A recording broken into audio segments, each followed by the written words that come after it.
12வது நாளிலும் வேதத்திலிருந்து ஒரு வசனத்தை தியானத்திற்காக எடுத்துக்கொள்வோம். கொலோசியர் 1ஆம் அதிகாரம் 21வது வசனத்தை தியானத்திற்காக எடுத்துக்கொள்வோம். கொலோசியர் 1:21. முன்னே அந்நியராயும் துர்க்கிரியைகளினால் மனதிலே சத்துருக்களாயும் இருந்த உங்களையும் பரிசுத்தராகவும் குற்றமற்றவர்களாகவும் கண்டிக்கப்படாதவர்களாகவும் தமக்கு முன் நிறுத்திக் கொள்ளும்படி அவருடைய மாம்ச சரீரத்தில் அடைந்த மரணத்தினாலே இப்பொழுது ஒப்புரவாக்கினார்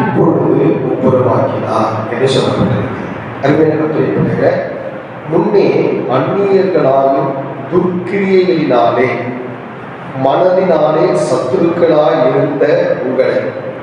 அப்போ நம்முடைய முன்னாடி வாழ்க்கை எப்படி இருந்தது அப்படின்னா, மனதிலே சத்துருக்களாய் இருந்த நம்மை ஆண்டவர் மனதிலே பரிசுத்தம் உள்ளவர்களாய் மாற்றி, மனதிலே குற்றமற்றவர்களாய் மாற்றி, கண்டிக்கப்படாதவர்களாய் தேவனுக்கு முன்பாக நிறுத்திக் கொள்ளும்படிக்கு ஆண்டவராகிய இயேசு கிறிஸ்துவுக்கு பிரியமாய் இருந்தது என்று சொல்லி வாசிக்கிறோம். அருமையான கர்த்தரின் பிள்ளைகளை, கர்த்தரின் பரிசுத்த நாமத்துக்கு மகிமை உண்டாகட்டும். நம்முடைய மனது அப்படின்னும் பொழுது மனது எதோடு கூட சம்பந்தப்பட்டு இருக்கிறது அப்படின்னு சொன்னால், நம்முடைய உள்ளம், நினைவு, சிந்தனை, எண்ணம் போன்ற வார்த்தைகள் பயன்படுத்தலாம். கர்த்தரின் பரிசுத்த நாமத்துக்கு மகிமை உண்டாகட்டும். அப்போ அருமையான கர்த்தரின் பிள்ளைகளை, நம்முடைய உள்ளத்திலே இருந்து வருகிற இதுதான் மனுஷனை தீட்டுப்படுத்தும். அப்போ கர்த்தரின் பரிசுத்த நாமத்துக்கு மகிமை உண்டாகட்டும். நம்முடைய உள்ளத்திலே பொல்லாங்கு நிறைந்திருக்கிறது, பொல்லாத சிந்தனைகள் நிறைந்திருக்கிறது, பொல்லாத உணர்வுகள் நிறைந்திருக்கிறது. அப்போ இந்த உள்ளத்தில் இருந்து வருகிறது மனுஷனை தீட்டுப்படுத்துகிறதாய் இருக்கிறது. மார்க் 7ஆம் அதிகாரம் 15ஆம் வசனத்திலிருந்து சில வசனங்களை வாசிக்கும் பொழுது, மார்க் 7:15 சில வசனங்களை வாசிக்கும் பொழுது அங்கே சொல்லப்பட்டிருக்கிறது. கர்த்தருடைய பரிசுத்த நாமத்துக்கு மகிமை உண்டாகட்டும்.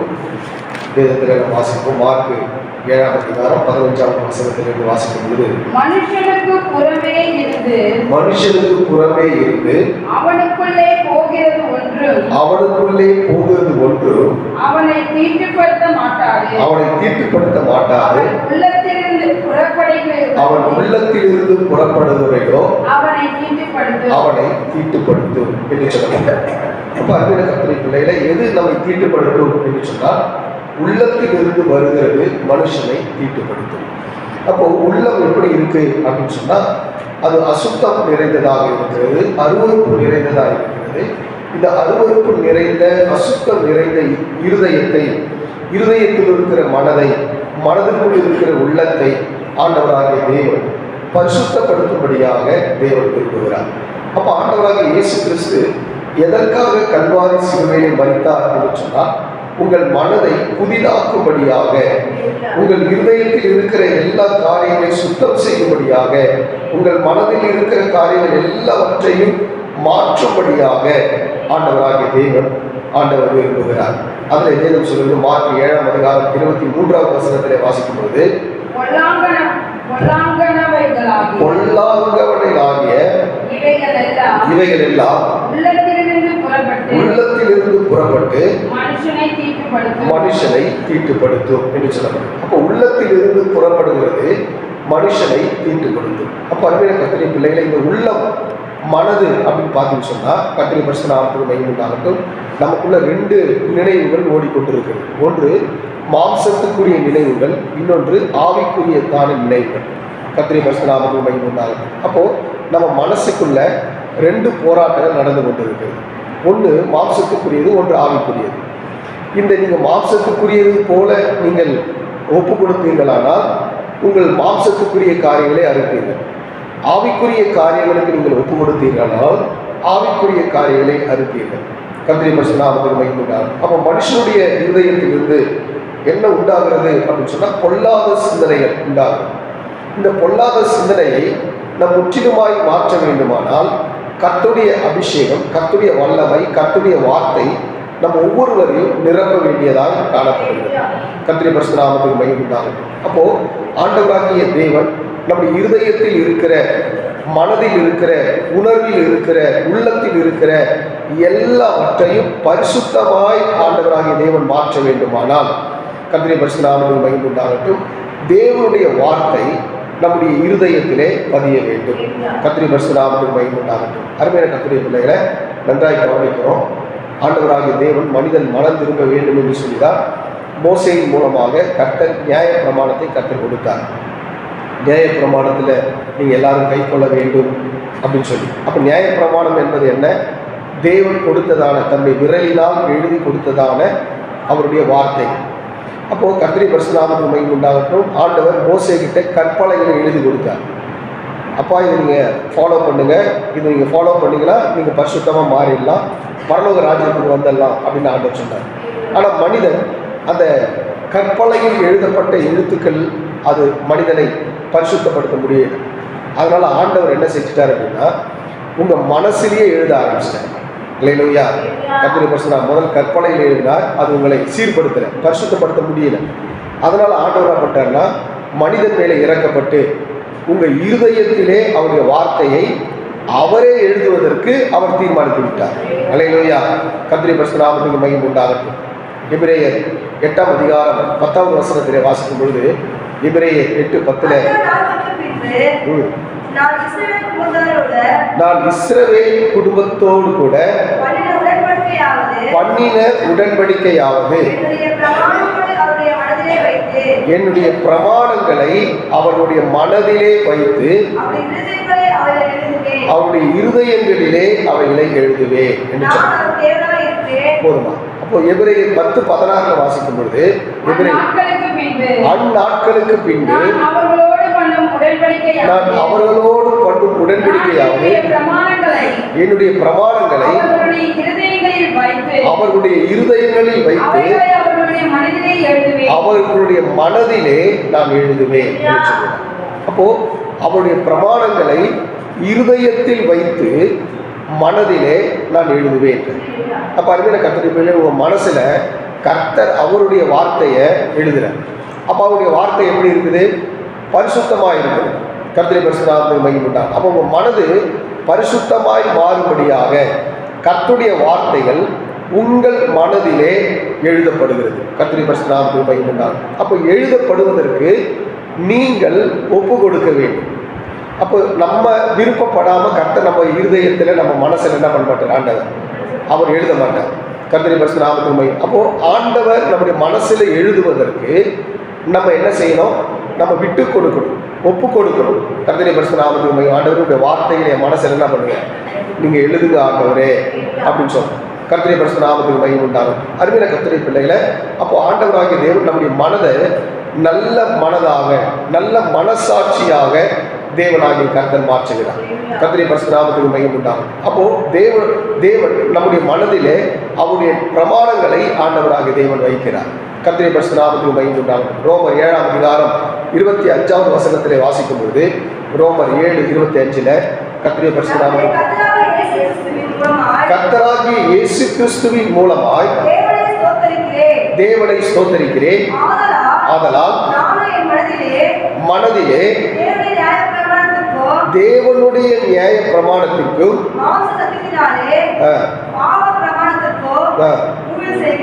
ஆமென் அல்லேலூயா. மனதிலே தேவனுடைய நியாய பிரமாணத்துக்கு நான் ஊழியம் செய்கிறேன். கர்த்தருடைய பரிசுத்த நாமத்துக்கு மகிமை உண்டாகும். மாம்சத்திலே நான் பாவ பிரமாணத்துக்கு நான் என்ன செய்கிறேன்? ஊழியம் செய்கிறேன் என்று சொல்கிறார். அப்போ அருமையான கர்த்தருடைய பிள்ளைகளை, மனசுல தேவனுடைய பிரமாணம், ஆனால் மாம்சத்தில் பாவ பிரமாணம். அல்லேலூயா. கர்த்தருடைய பரிசுத்த நாமத்துக்கு மகிமை உண்டாகும். அருமையான கர்த்தருடைய பிள்ளைகளை நன்றாய் கவனிக்கிறோம். முதல்ல மனுஷன் தவறு செய்யும் பொழுது எப்படி இருந்தது அப்படின்னா, வெளிப்பிரகாரமாக கர்த்தருடைய பரிசுத்த நாமத்துக்கு மகிமை உண்டாகட்டும், அவன் சுத்தமாக இருக்கிறது போல இருந்தான். ஆனால் உள்ளுக்குள்ள மனதளவில் அவன் அசுத்தமாக இருந்தான். கர்த்தருடைய பரிசுத்த நாமத்துக்கு மகிமை உண்டாகட்டும். ஆனால் ஆண்டவராகிய இயேசு கிறிஸ்து கல்வாரி சிலுவையிலே அறைந்த பிறகு ஆண்டவராகிய தேவன் உங்கள் மனதிலே, கர்த்தருடைய பரிசுத்த நாமத்துக்கு மகிமை உண்டாகட்டும், தேவனுடைய பிரமாணத்தை எழுதுவதனாலே அந்த மனதிலே எழுதப்பட்ட கர்த்தருடைய வார்த்தைகள் அது பூரணப்பட்டு எங்க வருது அப்படின்னு சொன்னா அது சரீரத்திலும் கிரியை செய்யுது. அல்லேலூயா. புரிஞ்சுது என்றவங்களாம் அவர் என்ன சொல்லுவோம், புரியல என்றவங்களாம் அவர் என்ன சொல்லுவோம். உங்களுக்கு இப்படி சொல்றேன், இப்படி சொன்னா உங்களுக்கு நல்லா புரியும் நினைக்கிறேன். ஆண்டவராகிய தேவன் முதல்ல இயற்கையை ஆண்டவர் சிருஷ்டித்தார். சிருஷ்டிக்கும் போது பார்த்தீங்கன்னா தேவ ஆவியானவர் ஜலத்தின் மேல் அசைவாடி கொண்டிருந்தார், ஆழத்தின் மேல் இருள் இருந்தது என்று சொல்லணும். அப்ப நல்லா கவனிக்கணும், சில நேரத்தில் நம்ம மேல ஆண்டவர் அசைவாடுகிறார், ஆனா இருதயத்திற்குள்ள என்ன இருக்கு, இருள் இருக்கு. கர்த்தருடைய பரிசுத்த நாமத்துக்கு மகிமை. இப்ப இந்த இருளை மனிதனால என்ன பண்ண முடியல, மாற்ற முடியல. அதனால தான் ஆண்டவர் என்ன செய்கிறார், உங்க இருதயத்திலே, உங்க இருதயத்தில் இருக்கிற மனதிலே அவருடைய வார்த்தை எழுதுகிறார். இப்ப இருதயத்திற்குள்ளே அவருடைய வார்த்தை எழுதப்பட்டதுனாலே உள்ள இருக்கிற இருள் எல்லாம் போகுது. கர்த்தருடைய பரிசுத்த நாமத்துக்கு மகிமை. இப்ப உள்ள இருக்கிற இருள் எங்க வந்துருச்சு, வெளியில வந்துருச்சு, மாம்சத்துல வந்துருச்சு.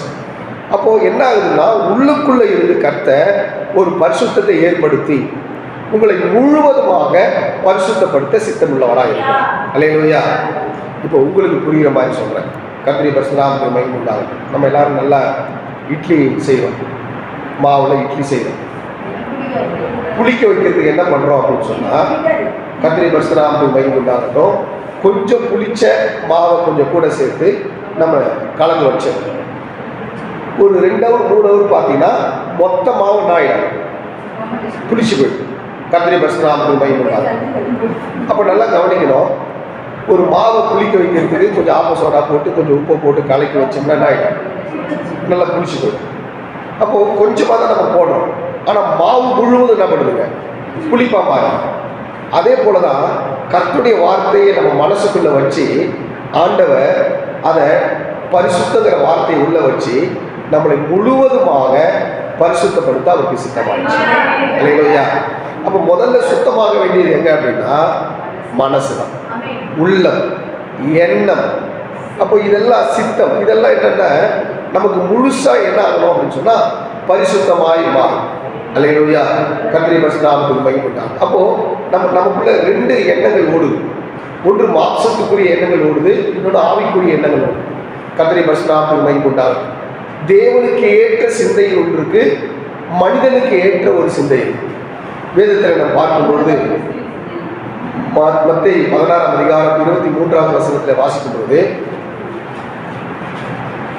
மத்தேயு 16:23 கர்த்தருடைய பரிசுத்த நாமத்துக்கு மகிமை உண்டாகட்டும்.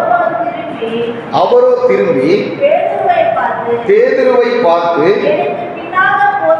எனக்கு பின்னாக போ சாத்தானே, நீ எனக்கு இடரலாய் இருக்கிறாய், தேவனுக்கு ஏற்றவைகளை சிந்தியாமல் மனுஷனுக்கு ஏற்றவைகளை சிந்திக்கிறாயே என்றார். அப்ப அருமையான கர்த்தருடைய பிள்ளைகளை, அப்ப தேவனுக்கு ஏற்ற சிந்தை இருக்கிறது, மனுஷனுக்கு ஏற்ற சிந்தை இருக்கு. அப்ப சிந்தை, நம்ம சிந்தை எதுல உருவாகுதுன்னா மனசுல தான் உருவாகும். அல்லேலூயா. கர்த்தருடைய பரிசுத்த நாமத்துக்கு மகிமை உண்டாகட்டும். அப்ப அருமையான கர்த்தருடைய பிள்ளைகளை, தேவனுக்கு ஏற்ற சிந்தை, மனிதனுக்கு ஏற்ற சிந்தை. இப்ப இங்க பேதுரு என்ன சொல்றாரு, ஆண்டவராகிய இயேசு கிறிஸ்து தன்னுடைய ஆண்டவர் கல்வாரி சிலுவையில மரிக்க போவது குறித்து சீஷர்கிட்ட சொல்றார். கர்த்தருடைய பரிசுத்த நாமத்துக்கு மகிமை உண்டாகட்டும். வேத பாரகராலும் பரிசேயராலும் பிரதான ஆசாரியர்களாலும் கொலை செய்யப்பட வேண்டும், 3ஆவது நாளிலே உயிரோடு எழுந்திருக்க வேண்டும் என்கின்ற போதனையை ஆண்டவராகிய இயேசு கிறிஸ்து தன்னுடைய சீஷர்களுக்கு கற்றுக் கொடுக்கிறார். அப்ப கற்றுக் கொடுக்கும் பொழுது பேதுரு சொல்றாரு, ஆண்டவரே நீங்க மரிக்க கூடாது ஆண்டவரே. அல்லேலூயா. ஆக்சுவலா பேதுரு இயேசுவின் மேல இருந்த அன்பினால சொல்றாரு. ஆனா இயேசுவின் மேல இருந்த அன்பினால சொன்னாலும் அது யாருக்கு விரோதமானது? பிதாவுக்கு விரோதமா, தேவ திட்டத்துக்கு விரோதமானது. அல்லேலூயா. அப்ப இவன் என்ன செய்கிறான், மாம்சத்தின்படி சிந்திக்கிறான். ஆண்டவர் சாகக்கூடாது, ஆண்டவர் மரித்தால்தான் நமக்கு ரட்சிப்பு கிடைக்கும், ஆண்டவர் மரித்தால்தான் நமக்கு விடுதலை கிடைக்கும், ஆண்டவர் மரித்தால்தான் நமக்கு பரிசுத்தம் கிடைக்கும். கர்த்தருடைய பரிசுத்த நாமத்துக்கு மகிமை உண்டாகும். அப்போ அதுக்கு தடையாகவே யார் இருக்குதுங்க, பேதுரு இருக்கிறார். ஆண்டவர் சொல்றாரு, நீ தேவனுக்கு ஏற்றது போல சிந்திக்காம யாருக்கு ஏற்றது போல சிந்திக்கிற, மனுஷனுக்கு ஏற்றது போல சிந்திக்கிற. அப்ப நம்முடைய மனசு 2 விதத்துல சிந்திக்குது. ஒன்று மனுஷனுக்கு ஏற்றபடி சிந்திக்குது, இன்னொன்று தேவனுக்கு ஏற்றபடி சிந்திக்குது. அல்லேலூயா. கர்த்தருடைய பரிசுத்த நாமத்துக்கு மகிமை உண்டாகும். அப்போ உலகத்தில் உள்ளவையும் நம்ம அன்பு கூர்ந்தா அது மனுஷ சிந்தனை. பரலோகத்தில் உள்ளவதையும் நம்ம யோசித்துக் கொண்டிருந்தா அது தேவனுடைய சிந்தனை. அல்லேலூயா. கர்த்தருடைய பரிசுத்த நாமத்துக்கு மகிமை உண்டாகட்டும். அப்போ அருமையான கர்த்தருடைய பிள்ளையில ஆவியின்படி நம்ம நடக்கணும். ரோமர் 8ஆம் அதிகாரம் 5வது வசனத்திலே வாசிக்கும் பொழுது, ரோமர் 8:5 கர்த்தருடைய பரிசுத்த நாமத்துக்கு மகிமை உண்டாகட்டும். அன்றியும் மாம்சத்தின்படி நடக்கிறவர்கள் மாம்சத்திற்குரியவர்களை சிந்திக்கிறார்கள், ஆவியின்படி நடக்கிறவர்களோ ஆவிக்குரியவைகளை சிந்திக்கிறார்கள். அல்லேலூயா. அப்போ மனசு ரெண்டு விதமான காரியங்கள் இருக்கு. இரு மனசா இருக்கு. ஒன்று மாம்சத்துக்குரியதை சிந்திக்கிறான், இன்னொன்று ஆவிக்குரியதை சிந்திக்கிறான். நீங்க எதற்கு அதிகமாக ஒப்பு கொடுக்குறீங்களோ அது போல மாறுங்க. மாம்சத்துக்கு ஏற்றது போல சிந்திச்சிங்கன்னா நீங்க பாவத்துக்குள்ள போவீங்க. ஆவிக்கேற்றபடி சிந்திச்சிங்கன்னா நீங்க பரிசுத்தத்துக்குள்ள போவீங்க. அல்லேலூயா. புரிஞ்சுதலோட சொல்லுவோம். அப்ப யோசிக்கிறது நீங்க தான். அல்லேலூயா. கர்த்தருடைய பரிசுத்த நாமத்துக்கு மகிமை உண்டாகட்டும். தேவன் நமக்கு நல்ல அறிவு கொடுத்திருக்கிறார். இந்த மனசு எப்படி சிந்திக்குதுன்னா, இந்த மனசுக்குள்ள இந்த அறிவு போய் நீங்க தான் என்ன செய்யுங்க சொன்னா டிசைட் பண்றீங்க. கர்த்தருடைய பரிசுத்த நாமத்துக்கு மகிமை உண்டாகும். பரிசுத்தம் ஆகிறதும் உங்க கையில தான் இருக்குது, பாவத்துக்குள்ள போறதும் உங்க கையில தான் இருக்குது. பரிசுத்தம் பூர்ணமானாலும் மரணம் உண்டாகும், பாவம் பூர்ணமானாலும் மரணம் உண்டாகும். அப்போ அருமையான கர்த்தருடைய பிள்ளைகள், நம்முடைய மனசு பரிசுத்தமாய் மாறும். அப்போ ஆவிக்குரியபடி நம்ம சிந்திக்கணும். அல்லேலூயா. கர்த்தருடைய பரிசுத்த நாமத்துக்கு மகிமை உண்டாகும். அப்போ நான் ஆவிக்குரியபடி சிந்திக்கிறேன்ட்டு எதில் வச்சு அடிச்சுட்டு போக முடியும்? தேவன் என்னெல்லாம் விரும்புகிறாரோ அதெல்லாம் நான் இந்த பூமியில செய்யணும். தேவன் என்னெல்லாம் விரும்பலையோ அதை நான் என்ன செய்யக்கூடாதுங்க, நான் இதை செய்யக்கூடாது. கர்த்தருடைய பரிசுத்த நாமத்துக்கு மகிமை உண்டாகும். அப்போ நமக்குள்ள என்ன தேவை அப்படின்னா, ஏக சிந்தை, ஏக மனசு வேணும்.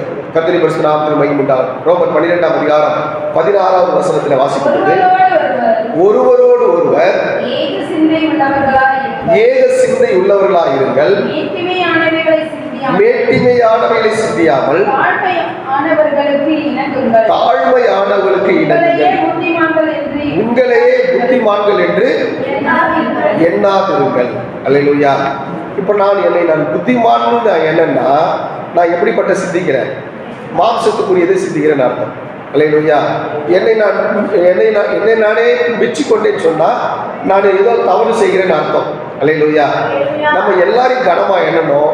கர்த்தருடைய பரிசுத்த நாமை தாழ்த்தும். இங்க சொல்லப்படுறது ஏக சிந்தை உள்ளவர்களாயிருங்கள். என்ன சிந்தை உள்ளவர்களாக? ஏக சிந்தை. அப்போ அருமையான கர்த்தருடைய பிள்ளைகள், நம்முடைய சிந்தையில தேவன் மாத்திரம் குடிக்கொள்ள வேண்டும். தேவன் மாத்திரம், தேவனுடைய சித்தம் மாத்திரம் இருக்கணும். பிலிப்பியர் 2ஆம் அதிகாரம் 2வது வசனத்தில் வாசிக்கும் பொழுது, பிலிப்பியர் 2:2 கர்த்தருடைய பரிசுத்த நாமத்துக்கு மகிமை உண்டாகட்டும். நீங்கள் ஏக சிந்தையும் ஏக அன்புள்ளவர்களாய் இருந்து ஆமென் இசைந்த ஆத்துமாக்களாய் ஒன்றையே சிந்தித்து என் சந்தோஷத்தை நிறைவாக்குங்கள் என்று சொல்கிறார். அப்ப அருமையான கர்த்தருடைய பிள்ளைகளை, ஏக சிந்தையா இருந்து நீங்கள் ஒன்றையே சிந்தித்து. அப்போ அருமையான கர்த்தருடைய பிள்ளைகளை, ஆண்டவராகிய இயேசு கிறிஸ்து இந்த பூமியில நமக்கு என்ன கற்றுக் கொடுத்துட்டு போனாரோ அதையே நம்ம சிந்திக்கிறவர்களாக காணப்படுவோம். அல்லேலூயா. சில நேரத்தில் நம்ம ரட்சிக்கப்படும் போது குழந்தையா இருக்கும், கடைசி வரையுமே குழந்தையா இருக்கக்கூடாது. அல்லேலூயா. பூர்ணர் ஆகும்படி நம்ம என்ன பண்ணணும்? கடந்து போகணும். கர்த்தருடைய பரிசுத்த நாமத்துக்கு மகிமை உண்டாகட்டும். சில பேர் 5 வருஷம் 10 வருஷம் சபைக்கு வந்தோம், எப்படி இருக்கிறாங்க? குழந்தைகளை போல இருக்கிறாங்க. கர்த்தருடைய பரிசுத்த நாமத்துக்கு மகிமை உண்டாகட்டும். அவங்க செய்யறது என்னன்னு தெரியாம செய்யறாங்க. அப்போ அருமையான கர்த்தருடைய பிள்ளைகளை, வேதம் சொல்வது 1 கொரிந்தியர் 13ஆம் அதிகாரம் 11வது வசனத்திலே வாசிக்கும் பொழுது, கடைசியாக சகோதரரே சந்தோஷமாயிருங்கள். இல்லம்மா, தப்பா படிக்கிறோமா? 1 கொரிந்தியர் 13ஆம் அதிகாரம், நான் குழந்தையா இருந்த பொழுது குழந்தையை போல பேசினேன், குழந்தையை போல சிந்தித்தேன், குழந்தையை போல யோசித்தேன், நான் புருஷனான போதோ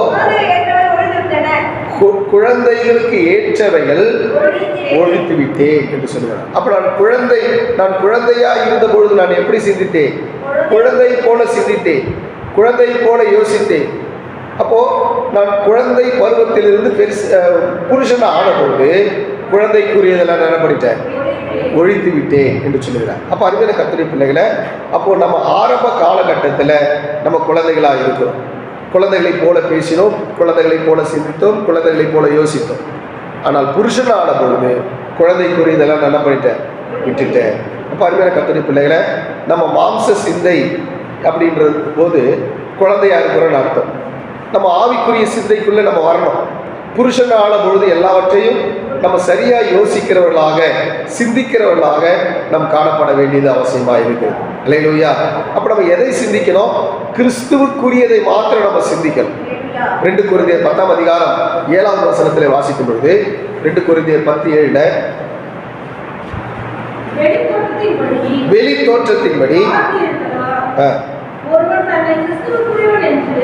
ஒருவன் தன்னை கிறிஸ்துவுக்குரியவன் என்று நம்பினால் கிறிஸ்துவுக்குரியதெல்லாம் இருக்கிறது போல நாங்களும் கிறிஸ்துவுக்குள்ளாய் இருக்கிறோம் என்று தன்னில் தானே சிந்திக்க கடவன். அல்லேலூயா. அப்போ ஒருவன் கிறிஸ்துவுக்குள்ள இருந்தாலும் கிறிஸ்துவை போல என்ன பண்ணணும்? சிந்திக்கிறவர்களாய் காணப்படும். கர்த்தருடைய பரிசுத்த நாமத்துக்கு மகிமை உண்டாகட்டும். அருமையான கர்த்தருடைய பிள்ளைகளை, அப்போ நான் இயேசு கிறிஸ்து எப்படி சிந்தித்தாரோ, இயேசு கிறிஸ்து எப்படி செயல்பட்டாரோ, அதே போல நம்முடைய மனதும் செயல்பட வேண்டியது அவசியமாக இருக்கிறது. அல்லேலூயா. அருமையான கர்த்தருடைய பிள்ளைகளை, நம்முடைய ஒவ்வொருடைய வாழ்க்கையிலும் நம்ம கிறிஸ்துவை போல சிந்திக்கிறவர்களாய் மாறும். கிறிஸ்துவை போல ஆண்டவருடைய சித்தத்தை நிறைவேற்றுவர்களாய் மாற வேண்டியது அவசியமாக இருக்கிறது. அருமையான கர்த்தருடைய பிள்ளைகளை, நம்முடைய மனது எப்போ பரிசுத்தமாய் மாறும் அப்படின்னு சொன்னால், கிறிஸ்துவை போல சிந்திக்கும் பொழுது, கிறிஸ்துவை போல யோசிக்கும் பொழுது, கிறிஸ்துவை போல நடக்கும் பொழுது நம்முடைய மனது பரிசுத்தமாய் மாற்றப்படுகிறது. அல்லேலூயா. அருமையான கர்த்தருடைய பிள்ளைகள், இந்த காலை வேளையில நம்ம ஒவ்வொருத்தரும் கர்த்தருடைய பரிசுத்த நாமத்துக்கு மகிமை உண்டாகட்டும். நம்முடைய மனது புதிதாய் மாற வேண்டும். மனது புதிதாய் மாற மாற மாற என்ன உண்டாகும் அப்படின்னு சொன்னா, ஒரு மறுரூப சாயலை ஆண்டவராக தேவன் நமக்கு தந்து நம்மை உயர்த்த அவர் வல்லமையுள்ள தேவனாக இருக்கிறார். அல்லேலூயா. கர்த்தருடைய பிள்ளைகளை, இந்த காலை வேளையில நம்முடைய மனது ஆண்டவரே என்னை புதுசா மாற்றுங்க ஆண்டவரே அப்படின்னு சொல்லும் பொழுது, கர்த்தர் நம்முடைய மனதை புதிதாய் மாற்றி அவருடைய சித்தத்தை நிறைவேற்றுகிற பிள்ளைகளாக, அவருடைய திட்டத்தை நிறைவேற்றுகிற பிள்ளைகளாக ஆண்டவராக தேவன் நம்மை மாற்ற அவர் வல்லமையுள்ள தேவனாக இருக்கிறார். அல்லேலூயா. அப்ப இந்த மனசு புதுசா மாறணும் அப்படின்னு சொன்னா நம்ம இன்னும் என்ன செய்யணும் அப்படின்னு சொன்னா, வேதத்தில் 1 தீமோத்தேயு 4ஆம் அதிகாரம் 13ஆவது வசனம் சொல்லுகிறது, கர்த்தருடைய பரிசுத்த நாமத்துக்கு மகிமை உண்டாகட்டும், நான் மறுபலவும் வாசிக்கிறதிலும் புத்தி சொல்லுகிறதிலும் உபதேசத்திலும் ஜாக்கிரதையாயிரு என்று சொல்லப்பட்டிருக்கிறது. 30 சங்கத்தார் உண்மையை கைகளை வைத்த பொழுது தீர்க்க தரிசனத்தினால் உனக்கு அளிக்கப்பட்ட வரத்தை பற்றி அசதியாகிறாதே, நீ தேடுகிறது யாவருக்கும் விளங்கும்படி இவைகளையே சிந்தித்து கொண்டு இவைகளிலே நிலைத்திரு என்று சொல்றது. அப்ப எதை சிந்திக்கணும், எதில் நம்ம நிலைச்சிருக்கிறோம் அப்படின்னு சொன்னா, கர்த்தருடைய பரிசுத்த நாமத்துக்கு மகிமை உண்டாகட்டும். கர்த்தருடைய வசனத்தை வாசிப்பதிலும், கர்த்தருடைய வசனத்தை தியானிப்பதிலும், கர்த்தருடைய வசனத்தை பேசுவதிலும் நம்ம அதிக முக்கியத்துவம் கொடுத்து கர்த்தருடைய வார்த்தைகளாகவே நாம் மாற வேண்டியது அவசியமாய் காணப்படுகிறது. அல்லேலூயா. இந்த காலை வேளையில அருமையான தேவ ஜனமே, ஆண்டவராகிய தேவன் உங்கள் ஒவ்வொருவரையும் ஆண்டவர் நிறைவான ஆசீர்வாதத்துக்குள்ளே, அபிஷேகத்துக்குள்ளே நடத்த அவர் வல்லமையுள்ள தேவனாக இருக்கிறார். அருமையான கர்த்தருடைய பிள்ளைகளை, அப்போ நம்முடைய மனது எப்படி சுத்தமாகிறது அப்படின்னு சொன்னா, கர்த்தருடைய பரிசுத்த நாமத்துக்கு மகிமை உண்டாகட்டும். 2 தீமோத்தேயு 3ஆம் அதிகாரம் 9ஆவது வசனத்திலே வாசிக்கும் போது, 2 தீமோத்தேயு 3:9